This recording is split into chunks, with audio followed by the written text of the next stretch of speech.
Well, hello. It says we are live. Welcome and happy Sunday or whatever day you're watching this. Hopefully, you are watching with me live today. We're talking about distemper today because it is back in the news. So I'm just going to give y'all a couple of minutes to hop on here. I know we are very close to the holidays, so I'm not going to take up much of your time. And in fact, because it's the holidays, I told my husband this morning that we are going to take some time off this afternoon, or we're going to go see a movie. Just because it's the holidays and we need to take some time for ourselves. Hello, Jennifer. Thank you so much for being here. When you are watching with me live, guys, go ahead and post in the chat and let me know that you're here, regardless of where you're watching from. And if you happen to be watching a replay of this, that's okay too. You can go ahead and post in the comments and I will reply to you. So again, we're talking about distemper today because it has been back in the news. Now, there are going to be a couple of things that my post today linked to that I'm going to talk about. So if you are looking for any of the links today or the images, because I had some images as well, you'll definitely want to join the family over on Patreon.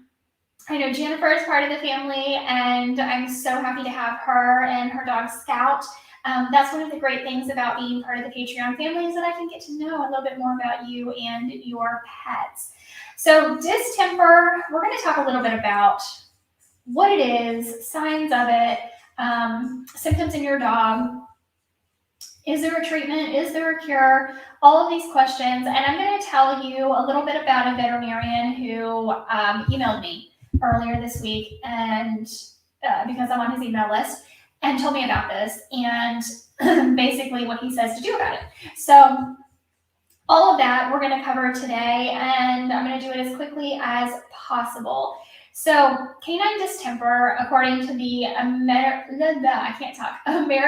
Veterinary Medical Association, or the AVMA, they say that canine distemper is a contagious and serious disease caused by a virus that attacks the respiratory, gastrointestinal, and nervous systems of puppies and dogs. The virus can also be found in wildlife such as foxes, wolves, coyotes, raccoons, skunks, mink, and ferrets. Has also been recorded in lions, tigers, leopards, and other wild cats, as well as seals. So lots and lots of animals that they have found distemper in. And it is a respiratory virus. So the way that it spreads is from a sick dog or a wild animal to other dogs or other wild animals around them through sneezing and coughing. I think we're pretty darn familiar with respiratory viruses at this point in our lives. So basically the same. The AVMA states that exposure from shared food and water bowls is also possible, and that it can be spread for months. So a sick individual who has the virus active in their system could potentially spread it for months, as long as the animal is sick. It's one of those things that the animal would be sick, right, with the virus. Also, pregnant animals can spread it to their babies through the placenta. So to me, it's a very interesting and timely topic to talk about. So let's talk a little bit about symptoms of distemper. And remember, I have so much that I'm going to tell you about this, including the veterinarian who emailed me and what he says to do about all of this. So he said that distemper, I'm probably going to repeat myself a little bit later, but basically there have been some raccoons in northern Texas and Arkansas that they believe have distemper. And of course that is a concern, right? Probably not to most people, but to some people, this could be potentially a big concern. So in wildlife animals, because obviously they don't live in your homes, you're not spending every moment with them. When you view an animal out in the wild and they are sick with distemper, can y'all hear me? I didn't have the mic up to me. Oh my goodness. I didn't have the mic up to my, how did I not know? I'm like, how many minutes in at this point? 5 minutes in, and I didn't realize. I hope you could hear me. If you could not hear me, I'm just really quickly going to recap. Canine distemper is a contagious and serious disease caused by a virus that attacks a respiratory, gastrointestinal, and nervous system of puppies and dogs. The virus can also be found in wildlife, such as foxes, wolves, coyotes, raccoons, skunks, mink, and ferrets. It is a respiratory virus, so it's spread from a sick dog or a sick, wild animal to other animals, dogs and other animals, around them through sneezing and coughing. Again, we're all pretty familiar, I think, with respiratory viruses. So, okay. Jennifer says it. Yeah, it sounded like background, so I was very muffled. I apologize about that. So that was a quick recap. Symptoms. Let's talk about symptoms of distemper. So in wildlife, because they don't, these animals are not living in your home, you're not around them 24/7. If you're just viewing wildlife from a distance, which is more than likely how you are viewing wildlife, it can look a lot like rabies. So that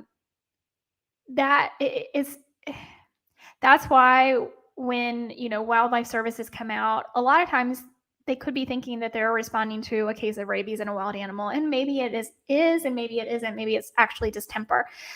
In an infected dog, symptoms start pretty mild with just watery eyes or possibly a pus-like discharge from the eyes, and from there the symptoms increase. So they can range from fever, nasal discharge, coughing, reduced appetite, lethargy, and vomiting. According to the AVMA, as the virus attacks the nervous system, infected dogs develop circling behavior, head tilts, muscle twitches, convulsions, with jaw chewing movements and salivation, seizures, and partial or complete paralysis. The virus may also cause the foot pads to thicken and harden, which is how it got its nickname, which I actually didn't know it had a nickname, called hard pad disease. The really important stuff outside of the symptoms, we need to be aware of the symptoms, right?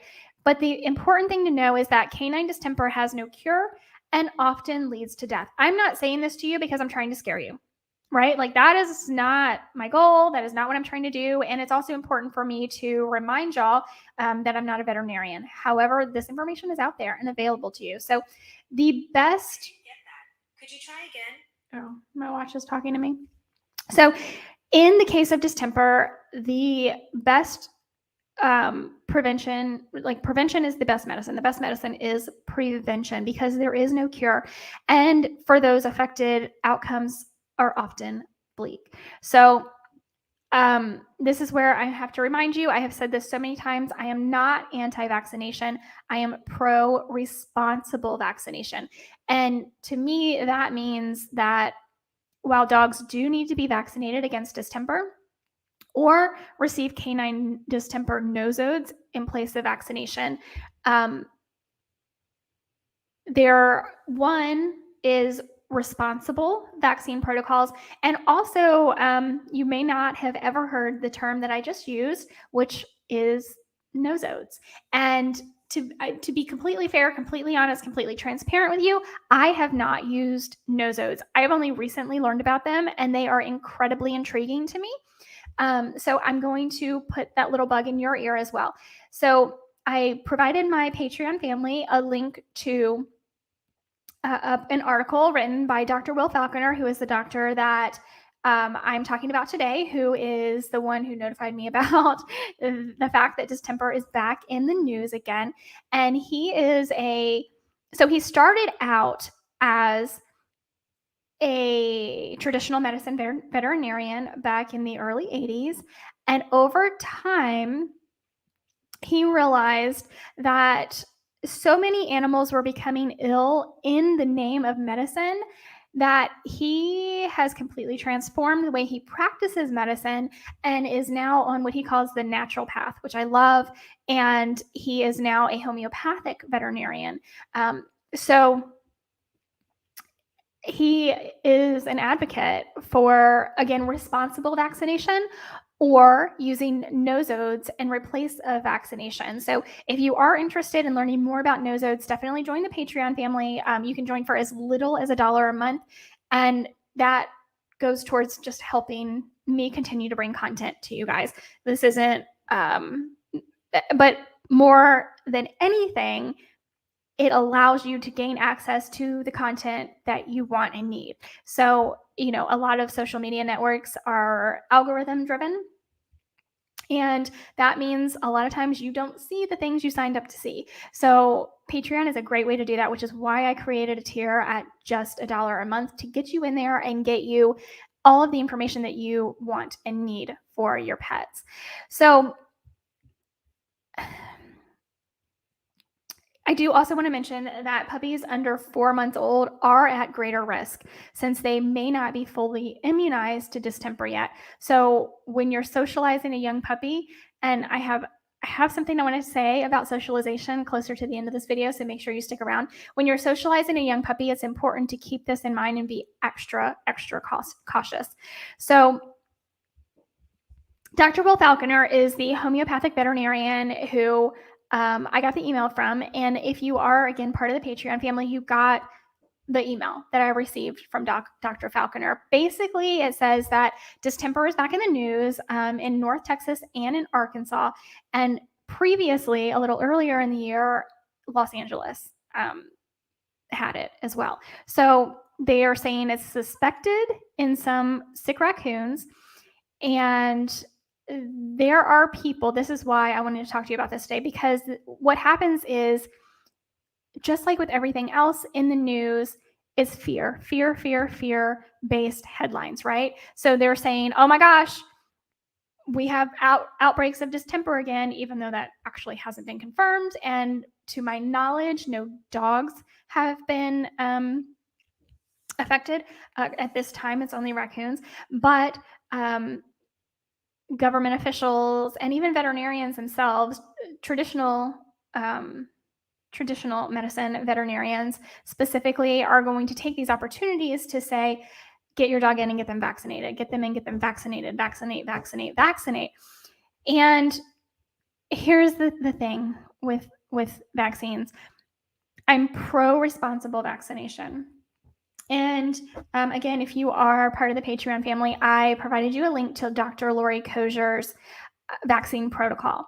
And I especially appreciate her vaccine protocol because she is, of course, saying, yes, there are diseases that we do need to vaccinate against. And the reason that we vaccinate, just so we all understand and we're all on the same page, vaccines are a means to provoke your body, your immune system, into creating antibodies to fight the actual virus or disease in the world around you. So there are cases where vaccines do not provide immunization. There are many more cases, most of the cases, where vaccines do provide immunization. And then there are a lot of cases where over-vaccination provides, over-vaccination means that you previously had an immune response sufficient to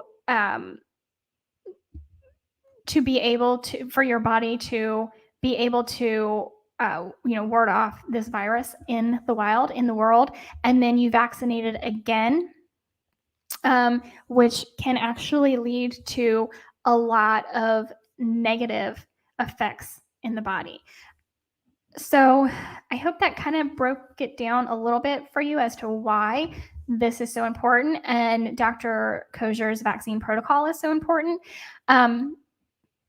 There are I cannot talk today, guys. Researchers who have studied immunization in dogs specifically. Canine distemper has been shown to have a very long duration of immunity, upwards of 15 years. from vaccination. So all of this and these images and all of this information is provided in the Patreon post again. So if you have any questions about that, you can always refer to the Patreon post. Because I'm not making this information up, I'm getting it from reputable sources, right? So Dr. Schultz is one such doctor. Dr. Ron Schultz at the University of Wisconsin. He is a veterinary immunologist, and he has been studying immunization from vaccines. And he shows that, where was it? Okay. Yeah, the immunity was for distemper specifically was lasting at or over 15 years from previous vaccination. So I think that is really, really good information, as well as a couple of questions. If you are hearing, if your veterinarian is urging you to re-up or tell you that your dog is due for a vaccine. Now, if you are listening and not watching, you're not seeing my little quote fingers, but they're super cute, so you should watch. So these are some questions that Dr. Falconer says you should be asking if somebody is trying to push you to vaccinate your dog again. First is distemper actually in my area? Well, in this case, for Northern Texas and Arkansas, the answer is yes. 2, has my dog been previously vaccinated for distemper? I know mine has. If so, how long ago? For Kimberly, it was about, when was your last vaccine, pretty girl? I'm going to say 5 to 6 years ago. Here's the next question. Knowing what the research data suggests, is my dog immune to distemper? Meaning, do they show sufficient antibody levels for distemper? Now, I had Kim titer tested earlier this year, and I know that she does have sufficient immune response for distemper, as well as rabies and parvo. And the 5th question is, can I test that immunity if distemper is indeed in my area? Again, the answer is yes. I can test it. I have tested it. You can too. So I have previously talked to y'all about titer testing. That's basically what we're talking about again today. If you can prove through a simple blood test, which you can, that your dog has a sufficient antibody response, meaning an immune response to a specific virus or disease, why would you then need to re-up or revaccinate, right? You don't. So again, we can test all of this, and Kimberly was titer tested. I had her tested earlier this year because she was due for vaccines, and I didn't want to. I knew that unless she did not have an immune response. If she did not have an immune response, I would have, I would have looked into what levels of vaccine she actually needed. So, that's it in a nutshell, basically. I did, again, reference the previous post that I had done on titer testing and vaccines to my Patreon family. And just, again, understand that the news is designed now, today, maybe not 50 years ago, but today, in today's society, our news is designed to fear us into reading or watching based on the headline that they published. That's their ultimate goal, is to get readership, to get viewership, because that is the only way they can continue to drive ads, which is how they make money. So they have found that fear works the best, and they have 100 million times quadrupled down on that. It's sad, but it is true. So what I find empowering is to be able to read a headline and see right through it. So that is because I've armed myself with knowledge, which is exactly what you are doing right now. So that I hope this helps you combat the fear that is being bombarded, that you are being bombarded with in your everyday life, and to understand that you have real data available to you to help inform your decisions for both yourself and your pets. So that is basically what I came on to talk to y'all about today. And again, this is kind of an evergreen video, even though right now is North Texas and Arkansas that are saying, oh my gosh, we possibly have distemper in some raccoons, right? We don't know for sure yet if that is the case. My hair is a mess, y'all. And as far as I know, no cases of dogs being infected at this time. It's just raccoons that possibly have it in these two areas. But again, I feel like this is evergreen because this is the same. These are the same questions you want to ask. This is the same protocol no matter what area you're in, what time of year it is, what year it is. It's the same thing, right? Over and over again, that we want to, these questions are what we want to ask, and these are the things we need to know specifically about our dog. So what is true for my dog is not true for your dog, and what is true for your dog is not true for your neighbor's dog.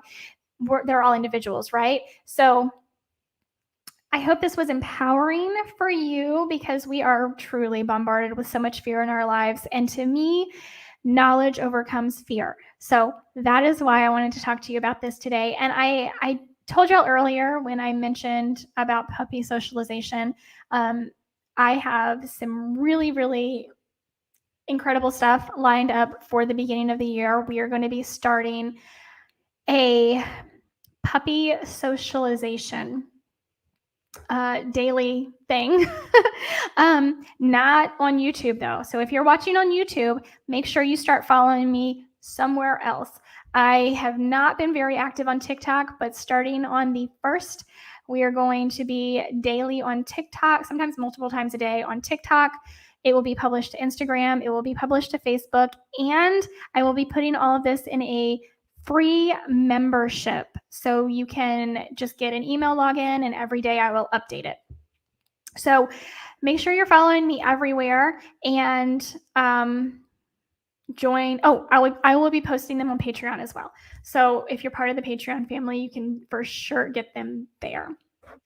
So puppy socialization is what it is going to be called, but in reality, this is going to be good for all dogs of all ages, because even if you adopt an older dog, or if you have a dog that you already know was not properly socialized, socialization, the ideal timing in a dog's life for socialization is between 4 weeks and 4 months.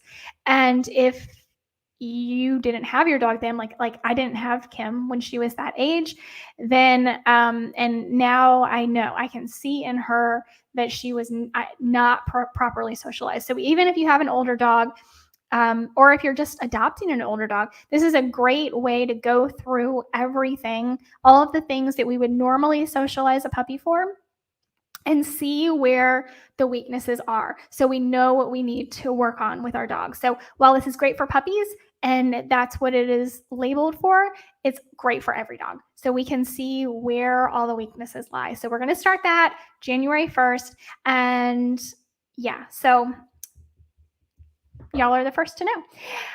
All right, with that, I'm going to go ahead and end this video. I was hoping for 15 minutes, and y'all, I'm at 23 minutes. I think because I spent the first 5 minutes without the microphone on, and I apologize about that. The microphone was like over here. No, it was on. It was just over here. So I apologize about that. Thank you so much for being here with me, you guys. Jennifer, I see that you're still here, and I appreciate you so much. I hope you and Scout and your husband and your whole family have a wonderful Merry Christmas, because I will not be live again until after Christmas. So with that, I will see y'all, talk to y'all later. Give your pets some extra love from me today, and have a wonderful holiday season. Bye, guys.